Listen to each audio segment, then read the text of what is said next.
Imagine trying to get that on the hook. Using one of them as a float and catching 150 pound of carp. Don't ask me, Andy Findlay knows. Let's come find out.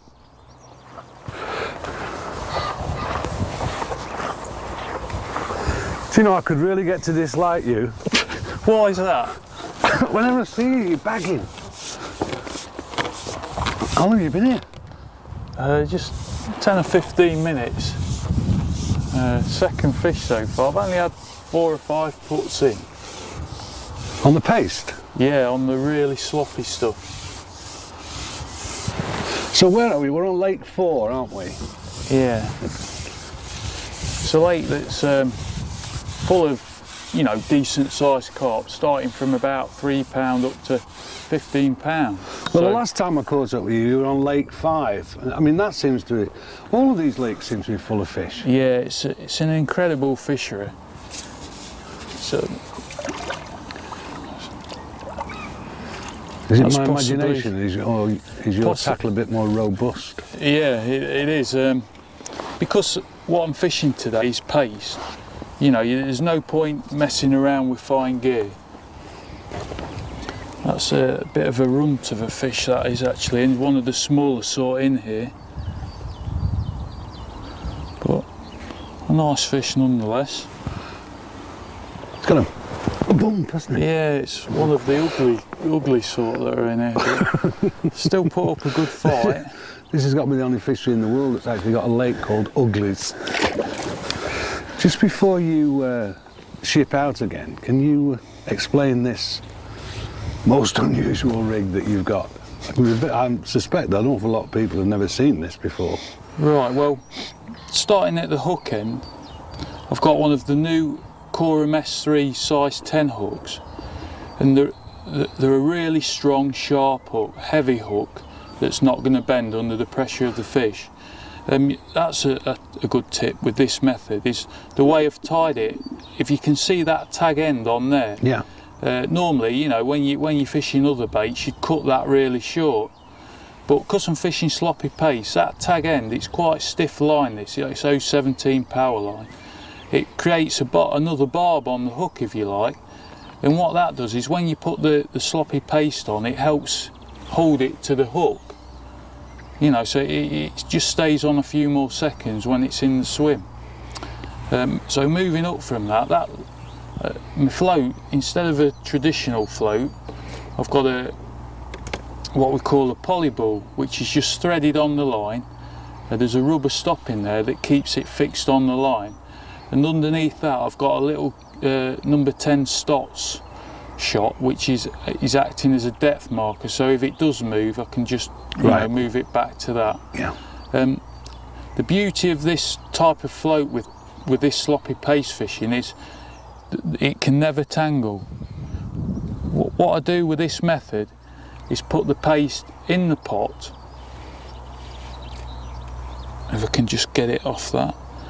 When I've put the paste in the pot, then there's no way, when I tip that paste out into the lake, that line cannot tangle round the float. Like with a traditional float, yeah, there'll be a bristle in there, and the line could hoop round the bristle and cause a tangle just as you're ready to fish. So that's the beauty of the polyball. Moving on from that, I've got the elastic and connector. I've got the pot. Now this is a very important piece of kit for sloppy paste fishing. It's a tool pot, but you'll notice that the open end is wider, and what that does is gather the paste up into a ball, so and like contains it into the right size piece. It's also very deep pot, and that's because what I do before I put my paste on is just put a small handful of pellets into the pot, about 1 inch or so. And these are these skins? They are. They're the only type of pellet I use with paste fishing, because they're quite a unique feed pellet in the way that they act in the water. Once they've been in the water for a few minutes, they just break up into a paste. you know, and that's what I'm fishing on the hook. So the fish are in the swim eating these pellets that are broken down into a paste. And is they're the not getting paste caught. and the pellet both fish meal based? Yeah, it is. Yeah. It's all fish meal pellet sort of based. You know, that's what the carp have been bred on, you know, from day one, so they take that readily. So yeah, so going back to the pot, that's the pellets in there, and what I do now is putting the paste on the hook and put it in the pot, and the main reason I put them pellets in there is not only to feed the swim, but they make sure that the paste falls out of the pot when they turn it upside down, because the paste cannot stick to the pellets in there because it all falls out anyway. And looking at the consistency of that paste that you've got there, which looks more like porridge than paste, how long will that stay on the hook for? Well, considering, just supposing you've got a situation in your peg where there's very few fish there, then I'm happy that it's on the hook for 5 or 10 minutes. But just supposing there's, you know, many fish there, normally you get a bite within a few minutes if there's plenty of fish there. Yeah. But if there's fish moving around, then I'd say a minute's maximum. So it's understanding what's happening under the water, is how often you go in and out, you know, with your paste, or, you know, how often you... I would imagine, Andy, and don't let me stop you fishing, but I would imagine this is very much a confidence method. It is. Because I would think a lot of anglers would, looking at that there, yeah, you think, well, that's going to come off before it gets to the bottom. Well, this is it, but, you know, if you... Clearly it doesn't. Well, I've been fishing this method now for 3 or 4 years. I first thought of it years ago, and it's caught me that many fish that it's something that you really do need to learn, because it is the best paste you'll get. You know, it's not so much what's in the paste, it's just the consistency, how wet that is. Remember, everything that you fed into the swim is like that, lying on the bottom. And if you go and drop a hard bit of paste on top of your sloppy feed that you fed probably half hour ago, then the fish are just not going to take it because it's hard. So the way you put this paste on, I just take a pinch out, a good sized bit like that. Don't mess about with like thumbnail sized bits. You want a good mouthful, and just take it out, gather it into a ball and dent it with your thumb. And then put the hook in the thumb, press it down again with your thumb and gather it up. And then just before you put it in the pot, what you want to do is just dip it in the water. You've got a bait box full of water here, and that gets it sloppier still, so it is dripping wet. And now, remember I said about the wide lip on the pot, that just gathers it, you know, into the right shape. It slips down there, and that's a nice, you know, mouthful for a big fish. It's incredible. And then just dip your fingers in the water again, and you're nice and clean, ready to ship your pole out. Which I can't wait to see. I can see what you mean about not being able to tangle. I mean... Yeah, you know, there's no way... Nothing to tangle on, is there? No, that paste falls out there and it can't wrap around the polyball because it's round.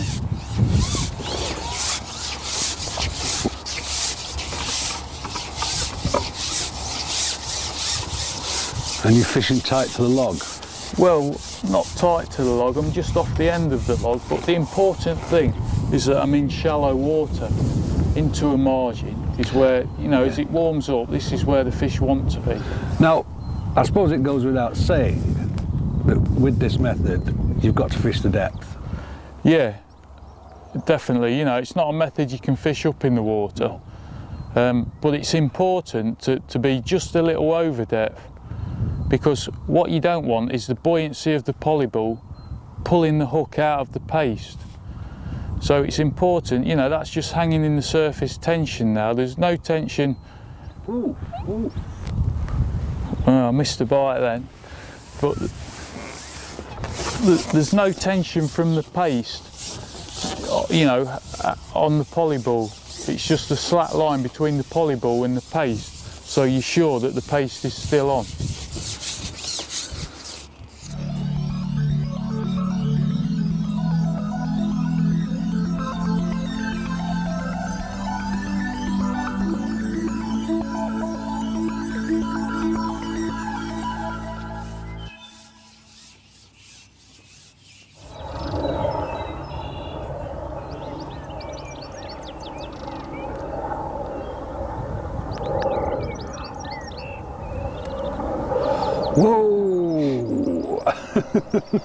So, the one thing about those polyballs is you don't have any trouble seeing the bite, do you? No, that's another advantage. You can fish, you know, any length of pole you can hold really, but the float's still visible. Yeah. This is a bit of advanced watercraft, really, isn't it? The beauty about this pace fishing is it just catches big fish. And if you enjoy catching big fish, then... Well, the thing about it is that it doesn't appear threatening on the bottom, does it? It's not like a boilie or even a pellet.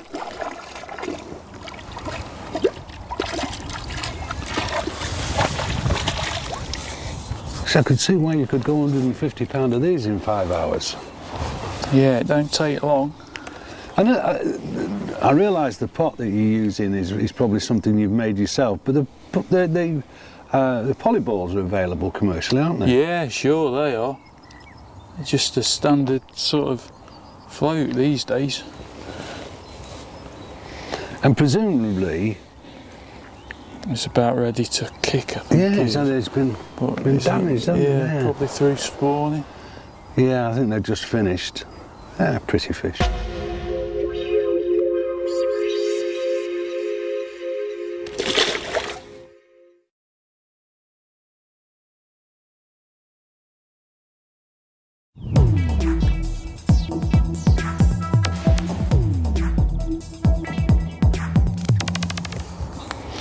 I think it's worth mentioning as well that how tight to the margins you fished. I think probably a common mistake with people is looking for deeper water as opposed to shallower water, because when I caught up with you when you were fishing the sweet corn, you were not much farther than that from the bank on that occasion, were you? And it's April. I mean, last night we had a frost.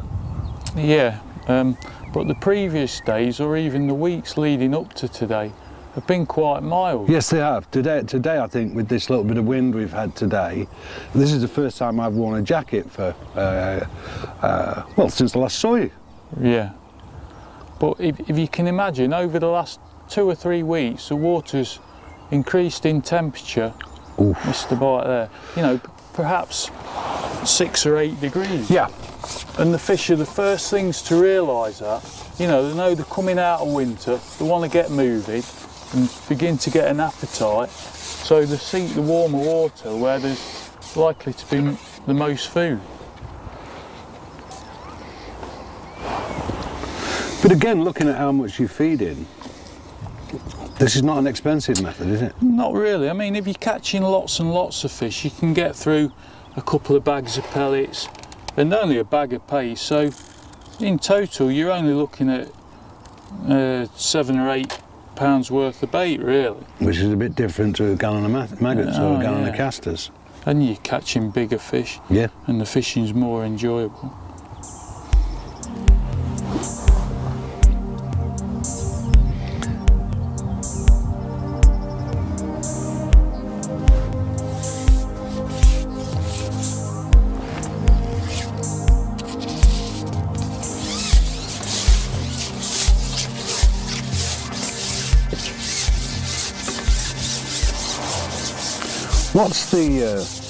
What's the biggest weight you've had fishing this method? Oh, blimey, got me there. I remember having 180 pound at Makins Fishery doing it, and that day I only caught for the last 4 hours because I wasted the first hour fishing the feeder. I had a couple of fish on it, but first put in on the pole that day, fishing like this, I had a fish and had one, you know, right to the end of the match. And they're all proper sized fish, which they normally are on this type of bait. Well, today you're pleasure fishing, so you've been able to pick your peg and you're fishing to feature. But does the method work just as well in open water? Yeah, sure. There's slight differences with the rig. The float would be different because once you start fishing in deeper water, you need a slimmer float that actually registers the pace, you know, that's on your hook. You need to know that because it's so deep, you need to know that the paste is on the hook. So what I use in that circumstance is a longer float, a self-cocking float. Still no weight on the line, because if you have weight on the line, that will want to sink faster than the paste, and that will cause the hook to pull out. Yeah, that makes sense. But you know, the shallower the water is with this method, but what do you the use easier it is when you to say fish. a longer float? Do you use a sort of dibber type float? No, it still needs a long bristle. You know, probably 3-inch long bristle and a wire stem, so it sits upright. Even when there's no bait on, it still sits upright.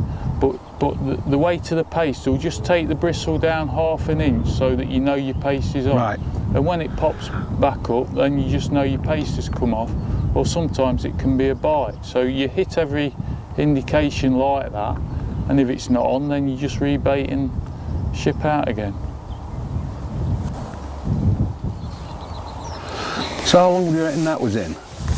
That was in about, not 30 seconds. No, that. incredible. But that's common, that is. You know, there's fish there feeding on the pellets, and they're just waiting for something wet like that to come down and just take it instantly. You know, not even thought of caution. No, but we look at the tiny area you're fishing in, and you look at the size of fish you catch, you think, well, how many can be there? Yeah, but you know, that's it's like you catch one and another one moves in. That's the main approach to my fishing, is keeping everything tight. You know, get them mouths all in the size of a dinner plate, if you like. And if your bait's in the middle of that dinner plate, then it don't take much working out, but you're going to get a bite. You're playing a big fish on the pole. Now, and this is a good fish, obviously. It's pulling there. It's taking enough elastic out. What's your technique? What goes through your head at this point in time? Well, as soon as you hook the fish, what you need to do is, you know, don't get the pole high at that point. Just keep pressure on the fish, but keep your pole tip out the water, so you know you keep an eye on your elastic, and then that tells you where the fish is or where it's heading. Oof. That's a good fish, isn't it? Just.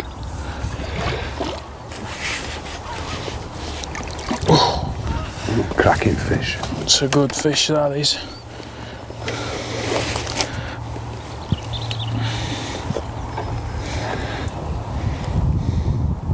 Hook come out in the net. And he's left a hole in the water for another fish to fill, by the sounds of things. Yeah, hopefully I can get straight back in there. Look at that. Catch another fish like that. And what weight do you reckon that is? Oh, that's 9, possibly 10 pound, that is. Super. Let's get back out there. You know, that area you're fishing is not more than a yard square, is it? No, it's not. But you know, that's the importance of the way I fish, really, on the pole or the feed or whatever method. I like to keep the actual area I'm baiting as tight as I possibly can. It's, you know, how many mouths from fish can you get on the size of a dinner plate? And you know, you don't want fish all over your peg, you just want them in a little tight area where your hook bait's going to end up. And then you get more bites like that and catch faster. You've always been a very innovative angler, but you've always seemed to have been innovative in a simple way. The conclusions you've reached have always been very logical. Yeah. There is a tendency for anglers to... I was looking at a shotting pattern in one of the magazines the other day, and he'd got 11 number 10s 1 inch apart, and I couldn't understand the rig. I couldn't understand the logic of the rig. I mean, and the occasions I've worked with you, everything I've seen you do has been very simple and very straightforward. Yeah, I think there's two differences there, because when I used to fish the canals and rivers, and it does pay to string your shot out, because it can catch up with the drift and whatever tow there is on the lake, which is important when you're trying to catch smaller species. But carp fishing's a lot more simple. You know, your rigs can't tangle. They need to be a lot stronger, and you're using bigger baits all the while. So a lot of the time, the actual bait's the weight in your rig, like it is with this method. You know, all I've got is a hook on the end of a piece of line, really, but the actual bait is heavy, and it'll sink as fast as any bulk shot will. And so, you know, it's still a good method in deep water, this is, because it just goes straight down to the bottom.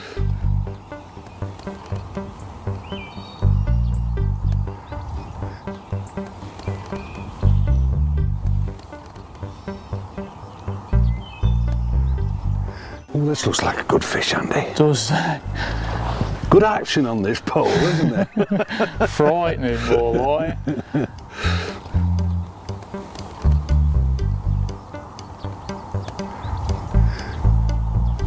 There's really, all you can do with fish like this is be a bit patient, isn't it? Yeah, you know, they're all big fish, so it's not like you're going to get one every minute. You don't need to.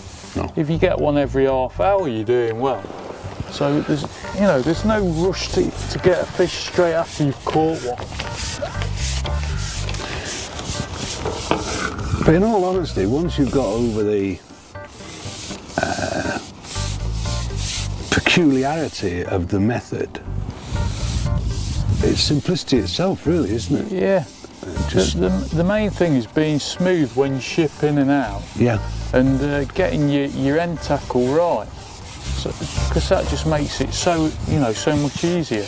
You can't fish this sort of bait on traditional rigs. No. No, it's very much a power rig method, isn't it?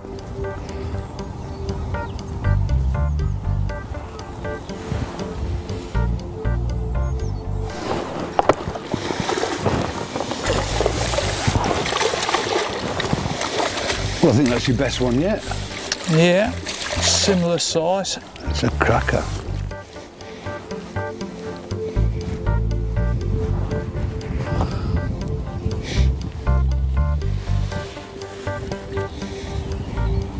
Oof. Just a typical pace fish, really. Unbelievable.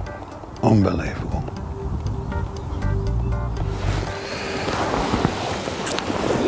So, there you have it. All you need is some porridge and a poly ball, and you can catch fish like that. He's going to be here all day. I've enjoyed working with Andy. He's a super angler, but the thing that comes across to me more than anything is the simplicity. Everything he does is methodical. His feeding is methodical, his casting is methodical, the way he plays his fish is methodical. And there's no doubt in my mind that we've been in the presence of one of the great anglers. I've enjoyed it immensely. I hope you have.